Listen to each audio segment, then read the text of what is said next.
Super massive black hole நம்ம சூரியனோட மில்லியன்லேருந்து billion மடங்கு நிறைய அதிகம். இந்த சூப்பர் மேசிவ் பிளாக் ஹோல் எப்படி உருவாகுதுன்னு தெரியுமா?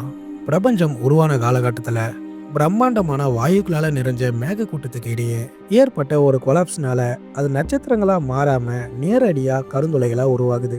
இதுக்கு முக்கியமான ரீசன் ஒன்று ஹை டென்சிட்டி என்விரான்மெண்ட்டாக இருக்கும். அப்படி இல்லைன்னா அந்த வாயு மேகங்களுக்கு ரொம்ப கம்மியான ஆங்குலர் மூமெண்ட்டும் இருக்கும். அப்படி இல்லாமல் இந்த சூப்பர் மேசிவ் பிளாக் ஹோல் உருவாக இன்னொரு வழியும் இருக்குது. நம்ம சூரியனை விட 20 மடங்கு அதிகமான நிறை இருக்கக்கூடிய ஒரு நட்சத்திரம் அதோடைய வாழ்நாள் முடிஞ்சு வெறிச்சி செதறி கருந்துளையாக மாறும். இந்த ப்ராசஸை ஸ்டெல்லார் மாஸ் பிளாக் ஹோல்னு சொல்லுவாங்க.